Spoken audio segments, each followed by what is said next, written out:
Hello दोस्तों, आज की इस वीडियो में हम Nelson Mandela a Long Walk to Freedom CBSE class 10th chapter 2 देखने जा रहे हैं। अगर आपको वीडियो पसंद आए तो लाइक कीजिए, चैनल को सब्सक्राइब कीजिए और सजेशंस कमेंट बॉक्स में दे सकते हैं। ये नेल्सन मंडेला की एक बायोग्राफी है जिसमें वो एक इनॉग्रेशन के बारे में बताते हैं। आओ देखते हैं ये कैसा इनॉग्रेशन था। ये 10 मई की बात है।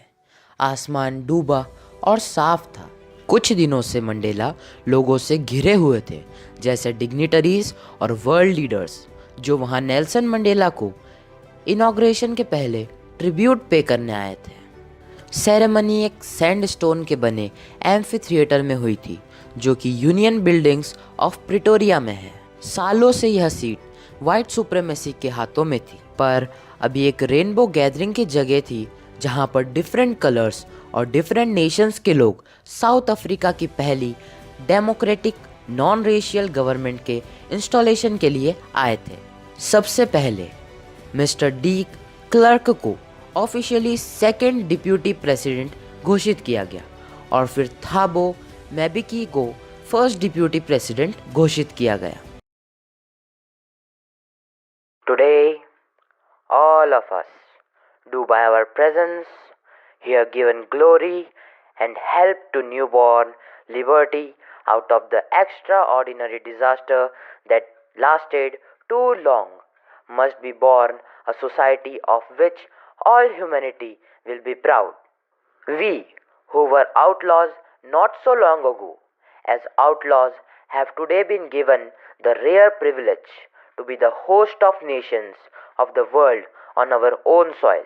We thank all of our distinguished international guests for having come to take possessions with the people of our country, of what is after all a common victory for justice, for peace, for human dignity.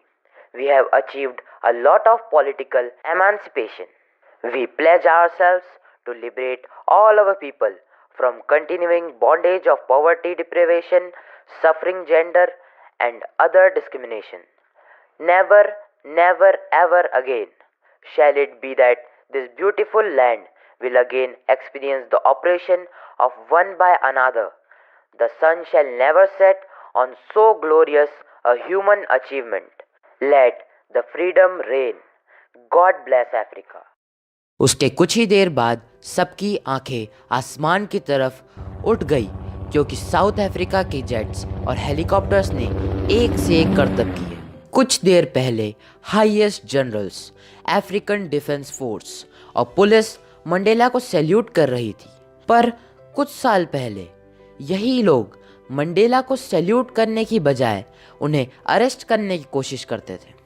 उस दिन वहाँ पर 2 national anthem गाई गई थी। Africans और blacks die STEM गा रहे थे, जबकि whites Nkosi Sikelel iAfrika. I was overwhelmed with a sense of history in the first decade of 20th century a few years ago after the bitter angle of born before my birth.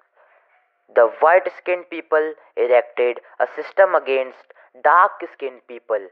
Now, in the last decade of 20th century and my own 80 decades as a man, that system is whatever the day had come, though unimaginable sacrifice of thousands of people whose suffering encouraged can't be repaid. वो बोलते हैं कि अगर इंसान hate करना सीख सकता है तो वो प्यार करना भी सीख सकता है, और प्यार ह्यूमंस में नेचुरली आता है, उसे सिखाना नहीं पड़ता। हमें ऑब्लिगेशंस होने चाहिए हमारी फैमिली, पेरेंट्स, वाइफ और चिल्ड्रन के लिए, और ट्विन ऑब्लिगेशंस कम्युनिटी के लोगों और कंट्री के लिए। मंडेला बोलते हैं वो पैदा फ्री हुए थे, पर जैसे जैसे वो बड़े हुए उनको रियलाइज़ हुआ कि ये फ्रीडम सिर्फ एक इल्यूजन था, और उन्होंने अपने आप को दूसरों की तरह रिप्रेस्ड पाया, और जब से ही उनमें फ्रीडम की प्यास जगने लगी, उसके कारण उन्होंने अफ्रीकन नेशनल कांग्रेस ज्वाइन कर ली, और उन्हें लगता है कि सब लोग फ्री होने चाहिए, और उन्होंने प्रॉमिस किया कि लोगों को एक ऐसा एनवायरनमेंट प्रोवाइड करेंगे जिसमें वो अपने ट्विन ऑब्लिगेशंस पूरे कर सके। वो सबको फ्रीडम प्राप्त कराने और बिना किसी से डरे डिग्निटी और सेल्फ रिस्पेक्ट से भरी जिंदगी देने की प्लेज खाते हैं।